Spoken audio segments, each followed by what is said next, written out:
online later. Okay. But here's kind of our foundational intro to ourselves if you are new to us.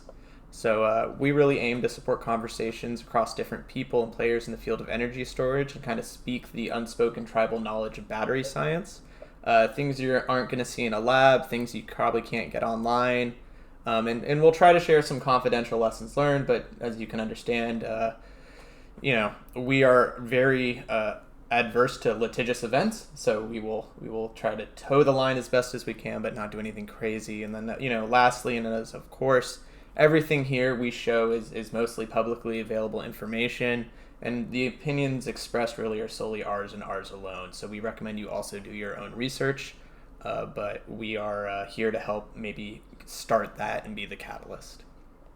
Two things real quick before the next slide. One, in general, this is sort of a different style of breakout room. If you haven't joined us before, we basically give the presentation until we finish, and then we open it for questions afterwards. A lot of times we finish right before the cutoff time, and so there's actually the expectation that after then the next little short 15-20 minutes of announcements at the Battery Brunch, you can come back and join the room again, and Jeff and I are usually here till 2 or 2:30 talking to everyone about your questions and comments on not just our topic but other ones. So hope to see you after the break. The second thing is because it's mostly just us speaking, we would ask that if you would mute yourself during our presentation. And if you have questions, throw them into the chat, because we do check those and try to answer them as we go when we get to them in the presentation. Okay. So one kind of fun thing that Jeff just did recently is he actually put together a big data set on all the jobs available in batteries. And so it's something we kind of want to share with all of you. Want to spend a minute talking about that, Jeff? Sure, yeah. So the goal here is to give you the true origin of the story. My wife was looking for a job, and she was wondering where I could get jobs. So I put together something that parses through the internet to find out and tell her what states were good. So all we want to do is, this is really easy for me to run, but we want to show everybody a link in case you are looking for a job or wonder where the jobs are. You can download a CSV and you can plot it simply. This is for the United States, but I could broaden it, but you can plot it simply by the frequency of the job by the state, or if you go to the next slide, you can plot it by the city that the job is in, or even if you go to the next slide, I've done it to the level where you can even parse it by the company. So you can see who's hiring, where they're hiring, what city you want to be in, and this is going to just be a available CSV every presentation we have, and it won't have all these graphs, but we want to just have the link in each of our slides, and you can go download and hunt and job troll as much as you want. So we want to just have this be available for all of you. The other thing is that we actually put our slides up on the Battery Brunch notes after every topic, and so you can go find them there. I don't know if Linda's already authorized the change yet, so you might not be able to find it right now, but you will be able to find it after the presentation's over. We'll also throw a link in at the end of our presentation. Exactly. So basically, we go over companies and we rate them on a couple different factors. The first is engineering into the box, then surviving the valley of death, tech matching, and then pain points and do we like them, and then a total. We'll go over each of these in a little bit more detail, but kind of this is our grading rubric. And so when you see us giving grades to people, kind of this is where it is. And so again, sort of 2.5 is kind of average to us. 5 is amazing, and I don't think we've given anyone a 0 yet, but it would basically be, we did. We gave Oxus a zero for surviving the Valley of Death because they died. So that's sort of the grading metric.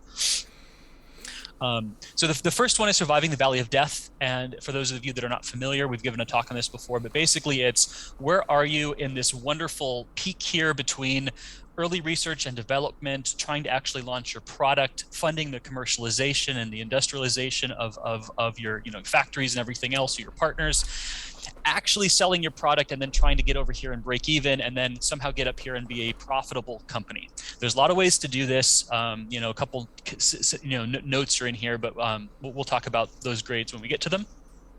Jeff? Sure, and then we also want to talk about whether the company is engineering into the box or not, right? There is a large supply chain associated with batteries, and there's a lot of steps into it. And if your company's approach is to completely revolutionize every step of the process, we're going to probably give you a lower score, because it's a lot harder to plug into manufacturing or any kind of scalable process if you are having to reinvent the machines that manufacture the things that you are trying to go into.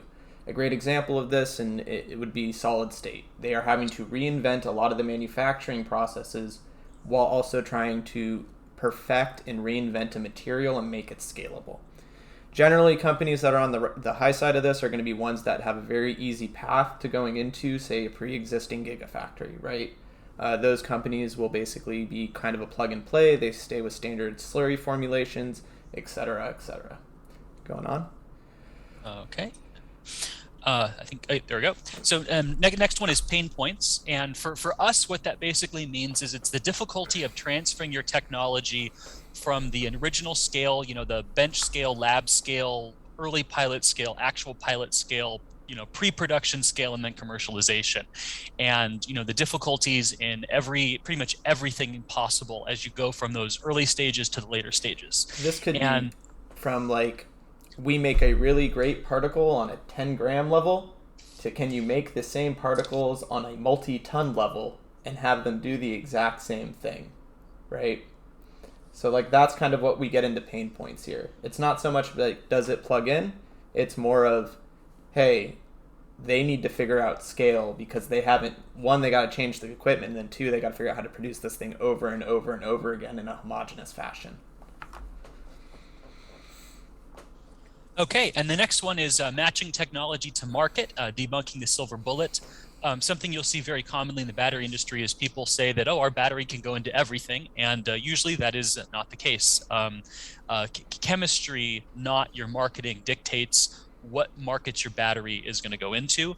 And so, the battery that goes into a Tesla is a very different animal than the one that goes into a soldier's communication battery for mobile reconnaissance in the desert. Or Antarctica would actually be another very different one. Same with your cell phone. Batteries are going to be divided naturally into power versus energy. Some applications are power applications. Some want a mix of both, a 50-50 split, which is basically EVs, or some just want a really high energy application.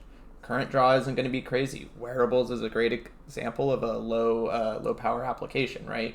You're driving a small amount of power electronics, so you can get away with low C rates. So you go towards chemistries that can give you a lot more energy for those lower C rates. So, and the last one is, do we like them? And it is a very qualitative grade. It's not empirical, but these are kind of the things we look at, and we try to answer whether people are doing these things.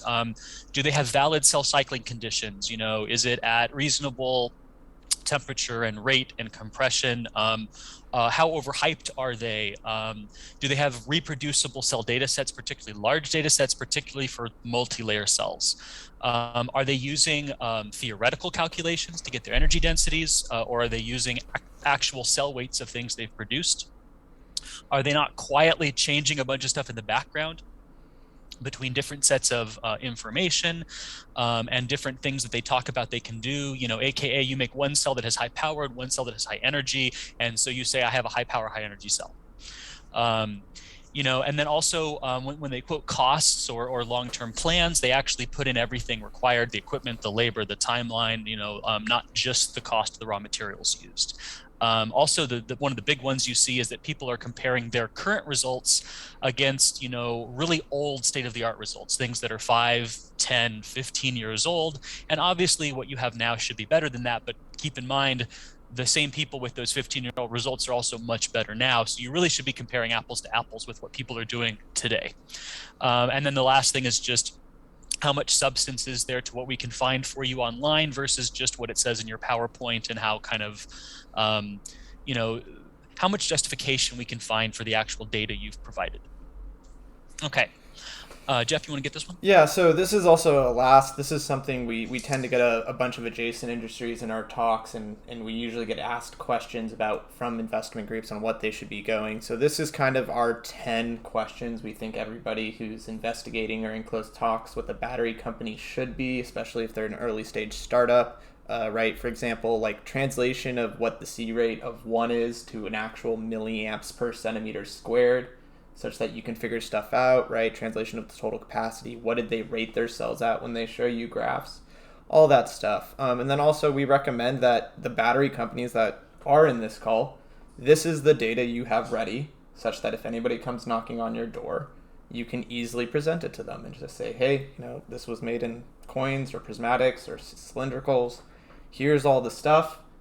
This is how many sets we rate against, and this is what we really recommend, that if you're either on the side of trying to be a breakout in startup, you have prepared and ready for a lot of these investment groups, or you're on the other side and you're looking at startups, you have ready to ask questions so you can get a lot more credible data and understanding of what you may be walking into. And then the last thing is at the bottom, there's a wonderful article that came out, I think, in October of last year, which was 10 ways to fool the masses when presenting battery research. Cannot recommend this enough. Highly recommend you follow this link and go see that. You can also just search that title and find it online. All right. So moving on. So today we got Enovix and Enevate. Actually, really two very different companies. They could probably be more polar opposite, even though they're both working on silicon. So Enovix is really just their primary core, what I would call like special stuff, is this modified cell architecture, right? Yes, they are doing a silicon anode, but they are not approaching it from the side of what you see like the Scillas or the Ampriuses or even the Enovates of the world doing. They're approaching it from a completely different angle. Whereas Enevate isn't even trying to be a battery company, in at least from what we could find. What they're trying to do is look completely on the material side and how they can patent and license those materials to prospective large-scale companies, right? So they're not trying to be the battery production line. They're not trying to be the, we produce our own cell line. They're literally looking to basically get out there and license their technology. And we can kind of explain where that rationale and justification came from later as we get more into the slides. But what we're going to do is we're going to first start off with, next slide. Oh, didn't go. Quick refresher on silicon. Yeah, so basically the reason everybody likes silicon is silicon has a really high specific capacity. So graphite's roughly 330 milliamp hours per gram. People will quote you silicon at 4,200 milliamp hours per gram, which is higher than lithium metal itself. But the reality is that depending on the size of the silicon particle or not, there's usually a native oxide layer. So if you ever kind of do a rough math estimate, 3,200 milliamp hours per gram is probably the more reasonable number for a silicon particle that you're going with.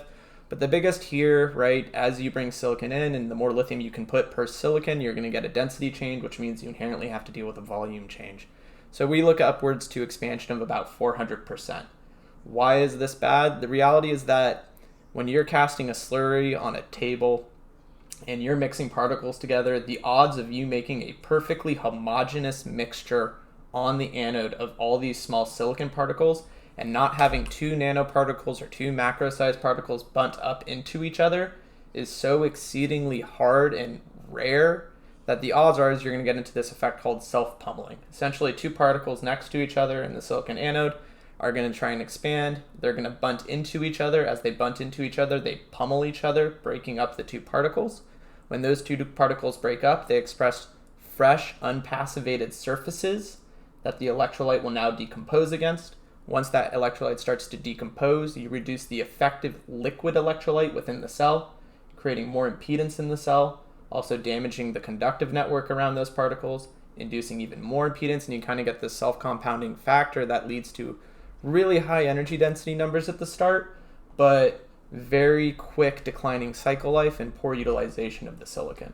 Because you're constantly breaking, self-pummeling, reducing your contacts, exposing active material, depleting your electrolyte, and you repeat that process. And a lot of people have done things like use FEC in great quantities to help mitigate this, but this is still a problem, and it's one aspect of materials problem, and you see a lot of companies that are going to be talking about nano silicon that has hollow centers, or they're using hollow silicon wires or something of that nature, and you're going to see a lot of companies like Enovix approach it with a completely different take, which is similar to kind of like a blade battery, but with just a different orientation to solve the expansion. So that's a great segue to jump into. So first for Enovix, we're going to look at surviving the Valley of Death. So there's a couple things we've started looking at for people. One is how many patents do they have? How many are pending, which kind of shows current, past, current, and future activities. One thing is sort of how many jobs they're posting right now. Are they scaling? Jeff actually really likes looking at what people are being hired to do, which basically tells you what they're either struggling with or what they're kind of going into from a next phase. So Enovix, for example, is heavily getting a lot of process and manufacturing engineers. If you look at all 27 of their jobs, it's manufacturing line manager, process engineer for manufacturing, process this, manufacturing this. There's a few like business and marketing sprinkled in there, and of course some cell level. But out of the 27, I'd say 20 are purely geared towards scale and manufacturing and getting their process to be repeatable. So from us, that tells us, right, like just from the Valley Death, they're investing all the money that they're getting right into the process such that they can be successful and go to scale. Mm-hmm. They also just got a lot of funding recently, which most of you probably saw. And so overall, we gave them a 4 out of 5. We think it's pretty healthy. They're doing pretty well. They just recently SPAC'd, so they just took in a ton of money. So if you look at it from a surviving the Valley of Death, they have a lot of liquid cash flow that's come in. They aren't stuck in this small scale. They've communicated recently that they're building out their own pilot lines, and they do have their own pilot lines. They're hiring correctly, so they're using that liquid cash into the correct resources for what they're trying to do. So as far as surviving, they got money, and they're doing good. They aren't in a dearth. They don't have down rounds. They've made it all the way to a SPAC, so they're actually doing really well from a cash flow perspective right now. So they're surviving the Valley of Death, and we gave them that 4 because they're not neutral. They're very much on the right side, but they're not a 5, right? They're not selling to large-scale applications where they produce, a couple 100 million cells a year, right? They haven't hit that total success story, but they're definitely surviving and are the right side of surviving. Okay.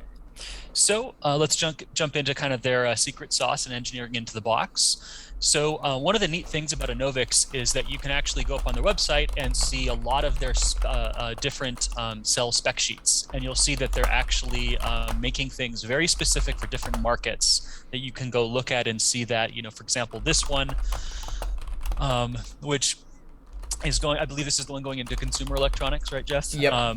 Whereas they also have one that looks like it's going into, like glass wearables. It's got one for small watches. The real thing here, guys, is the biggest crux of this engineering into the box. So basically everything Enovix does with their silicon anode is going to be the same as you do with your NMC or your standard graphite anode until the cell assembly, right? A standard pouch cell or a standard pouch cell in this case, you would have basically sheets stacked like pieces of paper. You would have anode, separator, cathode, separator, anode, so on and so forth, repeating until you hit a certain cell stack size, which is either a tolerance of your tooling or it's going to be a tolerance of how much heat can be generated into those tabs. So what Enovix has done is instead of saying we're going to apply like pieces of paper, we're going to take that stack, flip it on its side. So the next question is why do that? Why? The reason being is when you have a flat cell and you're stacking like sheets of paper, all your stress is across the plane of the pack, right? So as you expand, you deflect that top plane and you don't have a lot of strength there. Whereas if you flip the cell stack on its side, you start using the tensile stress of a low surface area side as your main way of compaction. So what this really allows them to do is utilize those thin edges and the tensile strength associated with those edges, and they use metal in this case, kind of similar to like a blade battery, because there's going to be a lot of resulting heat generation associated with this method because you're basically forcibly compressing the cell and you're creating a high pressure system. But what this allows them to do with the silicon anode is really just approach it from the idea of, hey, we're going to just make sure we squeeze the crud out of it, and we're going to use the tensile stress of a metal case, which isn't, for everybody here who's like they're using metal cases, remember, prismatics are metal cases, everybody. So it's not like using a metal case is some some unknown thing in this industry. So we gave them a 3.5 because as we'll go over in the pain points, there are some actual really strong challenges with this. But generally speaking, they do, in their defense, actually use a lot of the standard processes, right? They're making slurry-coated anodes and they're making slurry-coated cathodes using standard separator, and they're even using standard liquid electrolyte systems. So there's nothing here besides some of the tooling in the assembly process that they're really going to have to change, right? They're not going to change mixers. They're not going to change the laminators. They're not going to change your coders or your lines or anything like that. Okay. So overcoming pain points. And I don't know why annual revenue is still on this slide. That's a typo.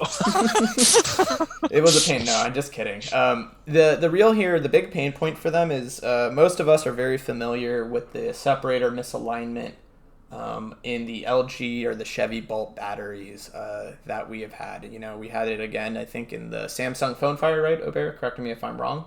Yeah. It came down to this. Fitness. Yeah, Yeah. basically the separator was either misaligned or the separator was not the correct thickness, and you got contact. From a point of view of handling a material that's really big is easier to align than a material that is like a thing of spaghetti on its side. So really the pain point you're going to see with Enovix, and this is probably why you see a lot of manufacturing scale up and stuff like this, is really going to be in how do you get that process to be really consistent. Because if you have any misalignment in your stack, not only is it going to affect rate performance, or it's going to affect the quality of your cell from a standard deviation point, right? Because we don't bin batteries. We're not Intel. I can't bin a lower performing processor, right? You're going to have a lot of safety risks that are associated with that. And if I recall correctly, silicon, and depending if they're using SiOX, which is like a Shinetsu brand, or if they're using a pure silicon anode, those burn at what? Silicon burns at 2000 C. So it's not really safe once it starts get going, right? Like, we're worried about graphite NMC, but the reality is that silicon anodes actually have a lot of safety risks when they hit their thermal runaway stage, whether that's created by the cathode or something else. So as far as pain points go, all their pain points are going to be in the manufacturing. It's going to be literally how well can they get their tools to precisely align something by the million with very tight tolerances. And very quickly in large production at low cost. Yeah. Remember, guys, if I fill a soda can with Sprite, it takes the same amount of time to do that as it does with a Coke can full of Coca-Cola, right? It's all about volume in manufacturing. It has zero to do with cost of the cost of the material comes in a little bit, but if you can produce far more widgets of something at a slightly higher cost than you can produce of something at a slightly lower cost, they tend to net neutral, because everything in manufacturing is volume. So this is going to be the hard part, is their throughput and their alignment of their cell stack on its side. That's where we think it is. Mm-hmm. So in terms of, I kind of mentioned this a little bit earlier, too early even, but one of the things we liked about them is their realistic tech for their claimed application. And so they basically already have on their website, you can see, very specific, here's a cell for this application, here's a cell for this application that they're looking at for selling, for smartphones and laptops, for handset cells, for wearable cells, and even for eyewear cells. And one of the things I really appreciated is, so you actually have to give them your email here to then get the spec sheets, but which I did 4 times. but what you can see when you look at them is that actually a lot of times when you see a company with a bunch of different cells for sale, the spec sheets are almost identical, even though that they're switching stuff. I really appreciated that you actually saw fairly different performance metrics in terms of gravimetric and volumetric and other, even rates between these different cells for the different applications. So that's something I liked. And they're also, they're aiming on smaller, high-end premium markets. I'm wearing a Garmin watch. If you guys can all see the battery in this, it almost doesn't matter how much the price is. Garmin's going to pay it if it enables their product to work better, because it's a very expensive watch. That's a great market to be in if you can sell a battery that works. And I think I want to add in, because that's a great segue. Guys, if you take the battery out of a Tesla, it's a piece of metal. It's not special. Like, I don't mean to flame anything, but like eVTOLs, they're going to tell you their engines or their motors or their hardware is the specialty of their flight. But the reality is that you can't have an eVTOL without an enabling battery to actually get it to fly, right? So you have to look at batteries as this enabling technology, where you look at it from the standpoint of is you can get a premium, right? If your battery is the thing that enables their new, latest, hottest tech, and their hardware needs those ratings to perform, you can get up on a market premium. So when you see a company like Enovix going for smartphones or consumer electronics, it's actually really smart, because we all pay $1,200 for an iPhone. It does not cost $1,200 to produce an iPhone, I promise you. Right? So there's plenty of margin on these luxury brand products based on convenience for you to say, hey, I got something that makes your cell phone go another day on a charge. And you, as a human being, regardless of whether you charge it every night or not, there's a lot of people out there who just want that ability. Whether they'll actually practically use it or not, It's not, is up to them, but this is great. This is fantastic. This is what you want to see out of new technologies, is this real strong focus on, yeah, this is realistic. Silicon is great in consumer electronics, right? They don't have to cycle for 1,000 cycles. They're not an EV, right? You can get rid of them after 200 cycles. Very low bars and thresholds to hit, right? It's almost perfect. Okay, and then the final one, do we like them, the qualitative approach? I guess, I don't know, Jeff, a couple people had questions and or raised their hands. Anything we want to check on before we move forward? No, I mean, I think the qualitative approach, right? Like, we like them. There's a few there's a maybe and an I don't know in here, and that's really cost. Their cost is of what they do, and then kind of this is a big maybe, is we don't really see reproducible data sets, right?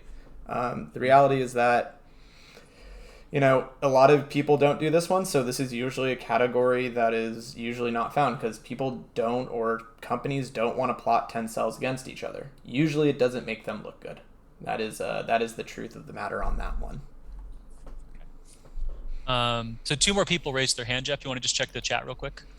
Yes, the presentation will be made public.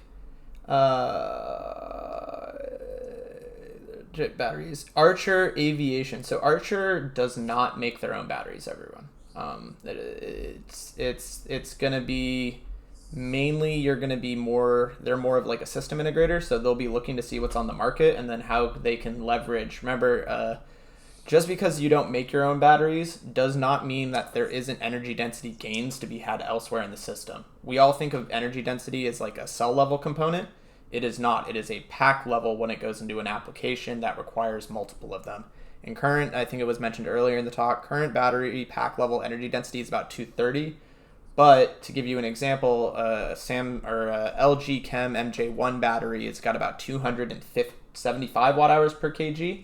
So there's about 45 watt hours per kg you can find if you just play with pack level. So Archer, integrating from that standpoint, they'll probably be looking at new technologies, but they're going to be looking at very high energy technologies currently. And a lot of it's going to come down to what can they do on the hardware side to shorten that gap between the cell level energy density and the module level energy density to make their application better. Okay, we have less than a minute per slide to finish, Jeff. So we're moving. Okay, so for Enevate, so Surviving the Valley of Death, they just got a giant chunk of change in 2/10/2021 from Fidelity Management and Research Company, and that's actually kind of interesting because typically you see companies involved in the EV or at least a battery supply chain architecture, car companies or battery companies or something like that investing in companies like this. And it's interesting seeing an investment firm bank do it, right? And I think it's part of sort of their unique approach, which is they're not trying to make material, they're not trying to sell cells, they're trying to license patents. So they only have one job post that we could find, but they have about 400 patents right now, and almost all of their employees are senior people or researchers. And they have a lot of PhDs, and they basically seem to be pumping out just lots and lots of patents around their core technology, and they're trying to then license them to the industry. So they also don't take government grants at all, and I think that's probably so they don't dilute their IP with the carve-outs the government requires when they give you a grant is typically they get a back-end free license to anything you develop with it. So I thought this was sort of an interesting plan, was develop technology and license other companies for silicon in EVs. For fast charging specifically. Yeah, and if you kind of, guys, the way we found this one out is if you look at their LinkedIn, and like I said, looking at a company's jobs is usually the best way to assess the health and where they are in the process. Enevate basically is hiring straight PhDs. Nothing but straight PhDs. They have more senior staff scientists than I can count. And basically from that, what you can gather is they're looking for people with really cool silicon ideas out of graduate school who have a really cool silicon material. And what they're trying to do is just basically license that material, right? Because if you shoot enough darts in different material changes, you'll probably get a patent where somebody is going to have to infringe and will buy it out. All right, next one. As far as engineering into the box, guys, they're neutral. They are not a cell company, right? So there's nothing really here to engineer into. What they're doing is they're going straight for we are going to license the technology. So that puts all the burden of this XFC, for example, anode material, where they're running 70% silicon as their dominant anode. It puts all that burden actually on the people who want to license that technology. So from them, as far as engineering into the box go, we gave them a neutral because the reality is there's not much for them to do in that area, right? They aren't doing bad at it because they aren't doing it, and they aren't doing great at it because they aren't doing it. And one of the things here you can see on the slide is you can see like 100 million meters of electrodes produced, 50K lithium ion cells produced, 250 channels available, all of this stuff. The way I'm kind of reading into this is that they're probably partnering with somebody really big. It's really hard for a small company to produce 1 million meters of electrode. That is a lot of electrode, everybody. That is ridiculous amounts, especially if you're in the experimental set where you will start coding maybe a meter and then you'll find out it's like really cracky and not good and immediately cut off. I mean, that takes out how much of your slurry, so then you have to go make more material. My guess is they're working with somebody really big. They were invested by LG, and in that regard, so my guess is maybe they're working with like one of LG's like venture arms to produce electrodes at a very low silicon content, and they're running a lot of cells that way, which just further goes inside with their business plan. As far as pain points go, the real thing here is similar to the engineering into the box. They're not going to have a lot of pain points because they're really just licensing. You can kind of see here on the bottom, we found images of what their lab supposedly looks like. I don't know how relevant or accurate that is, but you can see they're very much more like a grad lab than what you would kind of expect out of full-scale pilot line. Now, these could be out of date. And then on the right, you can kind of see like their punched electrode that they were sharing in one of their investor decks.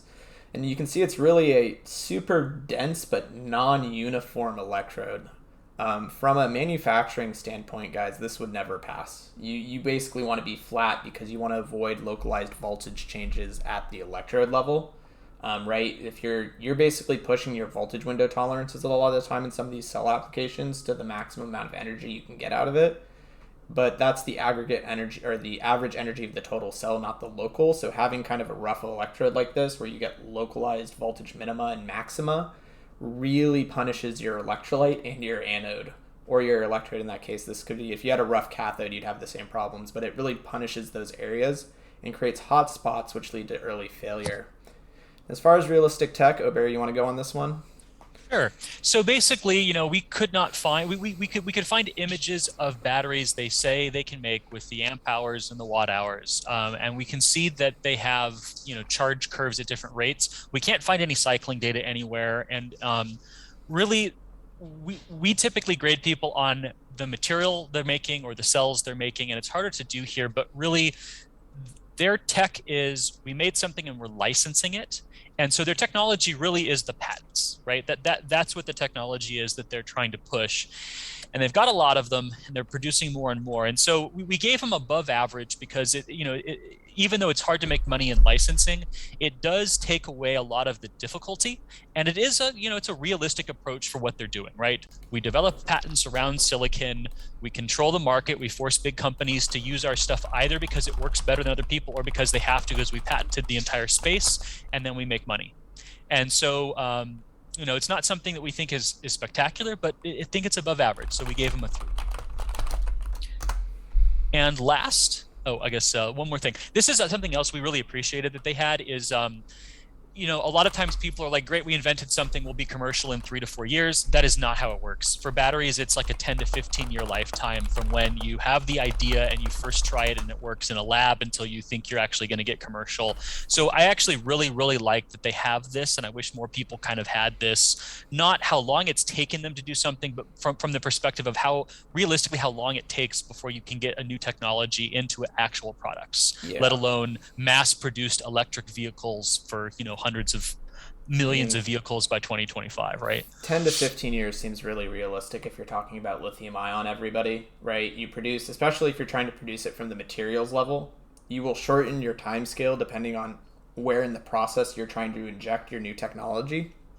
But that was very much appreciated. And as far as do we like them, this is here because I found this on their website, and I submit this to all of you.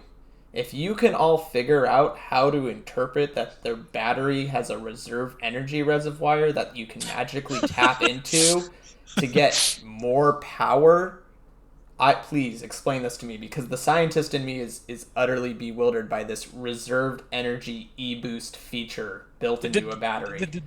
Basically, our interpretation of this is their marketing person got a hold of the idea that they underuse their cells for many different plausible reasons, and then tried to market it as a potential reserve energy thing because there's Yeah. extra capacity in the cell. Or it's this like idea that because it's silicon, wait, go back. It's because it's Okay, this like silicon, you have a lower nominal voltage for silicon versus we do have graphite. 1 minute So left, then Jeff. you're like, you get that. All right, yeah, keep going. Okay, so one of the biggest problems with them, and so we only gave them a 2 on do we like them, is there's just not a lot of real information we could find. For sure, we did not see any reproducible cell data sets, but they probably aren't making them themselves anyway. Their customers are.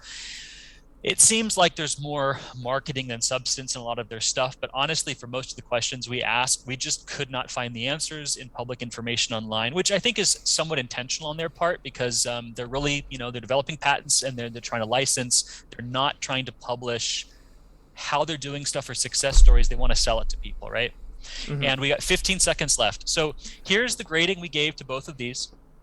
And so the cumulative grades and the total, and I love spider diagrams, so here it is. There's a couple more things we'd love to share with you guys when we come back, so I hope you join us after the session's over. To spoil it before the session ends, what we will be sharing is actually an updated score from a previous talk, and the reason being is we were reached out to by the company, and they shared a lot of data with us on what they were doing, and that's Amprius. So we will spend more time on this when we get back. But we just wanted to let everybody know that this is an example of a time when, we're not the beholders of truth, and we wanted to make sure that they got represented. So we'll talk more about them when we get back from the break, but I don't see a thing closing, so maybe we can... No, well, we're supposed to leave. We're supposed to leave. So goodbye, everybody, and see you soon again shortly.